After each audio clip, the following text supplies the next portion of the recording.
বন্ধুরা, কেমন আছেন সবাই? আশা করি সবাই ভালোই আছেন। আমার নাম রিজু, বয়স ২-৫, উচ্চতা মাঝারি, গায়ের রং শ্যামলা। আমি বাবা মায়ের একমাত্র সন্তান। আমাদের নিজস্ব একটা ছোট পারিবারিক ব্যবসা আছে। আমি আর আমার বাবা দুজন মিলেই সেই ব্যবসা সামলাই।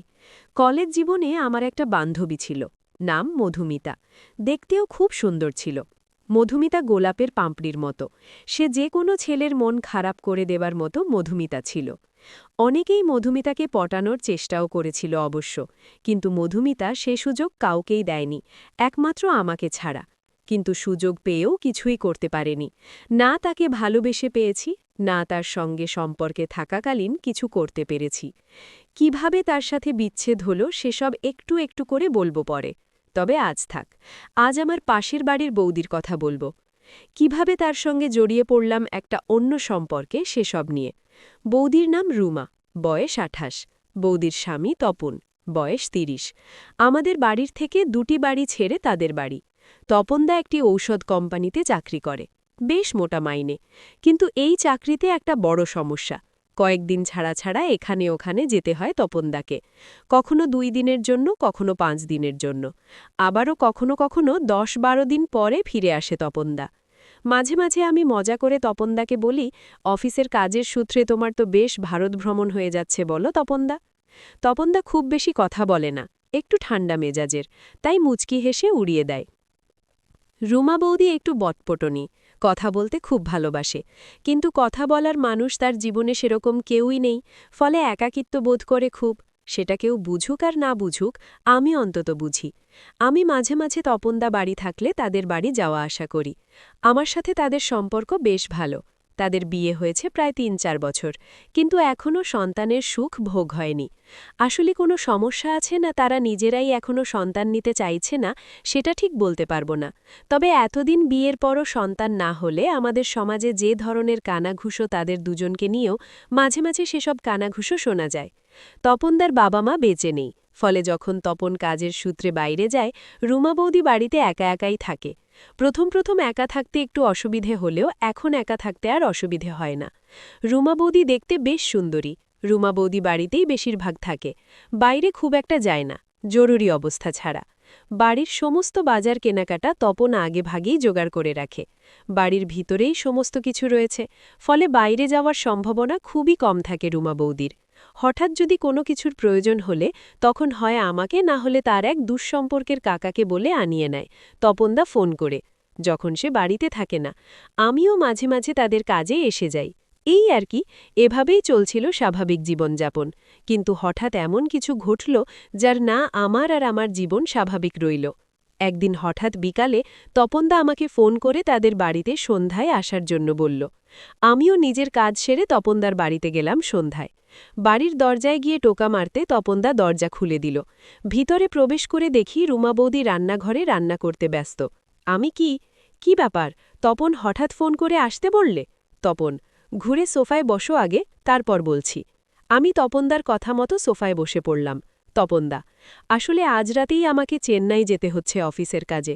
মোটামুটি ফিরতে আমার ৭-৮ দিন সময় লেগে যাবে, তাই তোকে একবার জানানোর জন্য ফোন করে ডাকলাম। এর আগেও তপনদা বহুবার এখানে ওখানে গিয়েছে, তবে আমাকে বাড়িতে ডেকে এনে সেটা বলা এই প্রথমবার। আমি ঐশে, আর নতুন কি, এটা তুমি ফোন করেও বলতে পারতে আমাকে।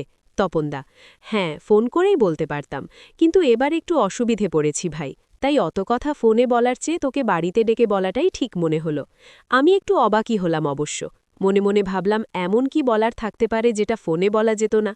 কৌতূহলবশত তপনদার দিকে তাকিয়ে বললাম, আমি। বলো কি বলবে। এরই মধ্যে রুমা বৌদি রান্নাঘর থেকে একটা লম্বা প্লেটে ২ কাপ চা ও কিছু খাবার পরিবেশন করে আবার রান্নাঘরে চলে গেল। বুঝলাম এখনও রান্নার কাজ শেষ হয়নি। তপনদা: আসলে তোর বৌদির শরীরটা একটু খারাপ, মানে ওই জ্বর সর্দির সাথে মাথার যন্ত্রণা। এরই মধ্যে আমাকে আবার চেন্নাই যেতে হচ্ছে। এ অবস্থায় তোর বৌদিকে ছেড়ে যেতেও ইচ্ছে করছে না, অথচ অফিসেও না করতে পারবো না। দুঃসম্পর্কের ওই কাকাকে ফোন করেছিলাম, কিন্তু সেও কি একটা কাজে কলকাতায় গেছে। এখন তোকে ছাড়া আর তো কারো ওপর ভরসাও করতে পারবো না, তাই না? তাই তোকে ডেকে একটা বলার জন্য ডাকলাম। আমি: ওহ, এই সামান্য ব্যাপারটা নিয়ে তুমি এত টেনশন করছো? তপনদা: আমি কি তোমাদের কাজে আসি না? তপনদা, আমি সে কথা কি একবারও অস্বীকার করছি। জানি তো তুই অনেক হেল্প করিস, তাই তো তোকে ভরসা করে বলি ভাই। আমি, কি? ঠিক আছে, তাহলে বল আমাকে কি করতে হবে।